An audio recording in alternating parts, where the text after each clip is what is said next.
What's up, y'all? Today we're going to be taking an in-depth first look at two separate models from a recently launched new skate shoe brand known as Ours Is Yours. I've been wanting to support more skate-around companies as I get back into skating more, and I've heard a lot of good things about this company regarding their products. Known for creating some of the most iconic skate silhouettes in history, Bryan, Herman, and his good friend Dennis Martin took matters into their own hands with their company and revitalizations of classic skate shoes. This company boasts being built for skateboarding and brings style and comfort with one-of-a-kind design elements previously never seen on a skate shoe. Starting off strong, we have the Return of the Code in the vintage gold colorway. This shoe takes inspiration from the America G code, specifically the updated version from 2017. Of course, you can't beat some free stickers, and upon first glance, the overall design for this shoe is very minimalistic and straightforward. Besides the back heel, there doesn't really appear to be a lot of seams or anything above double stitch patterns, but given the toe cap size, I don't think this will be a problem specifically for this shoe. It features an upper made of entirely suede and macro mesh lining inside, so this midweight shoe is fairly typical when it comes to breathability. It does showcase this leather pinstripe, which I will assume serves as a lace protector, but we'll have to see just how well that holds up on the grip tape. Bringing the shoe together, we have the white rope laces, which are actually fairly thick, and luckily they throw in an extra pair of backup laces in all their shoes, just in case they tear, which is always nice to have. The vulcanized bottom of this shoe is fairly simple, and seems to be their standard across all their shoe models, so I don't expect any crazy technical grip functionalities, just your straightforward skate shoe sole. One thing I found rather pleasing with this shoe is that it definitely supports both a wider foot and still provides some arch support. Previously I was skating some Booznits and they hugged the bottom of my heel a bit too much for my liking, so this is a huge improvement in comfortability for me.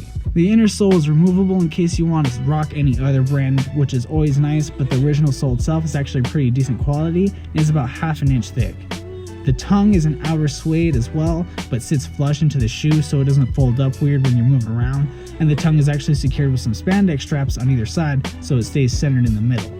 I did have some fat white laces laying around, so I tried swapping them just to see what it looked like, and now that I have, it's hard for me to say which I personally like better when it comes to this specific shoe.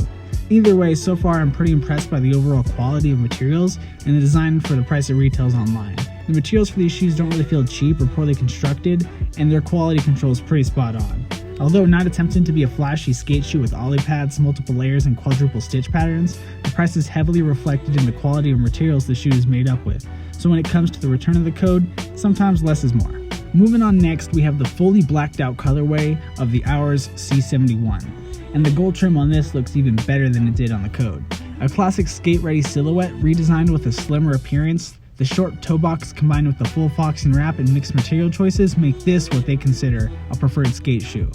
When I first saw these on the site, they instantly reminded me of the C73s or the Daewon Songs from DVS, as the side panel stitch pattern is pretty nearly identical, and this silhouette type is nothing but classic when it comes to skate shoes.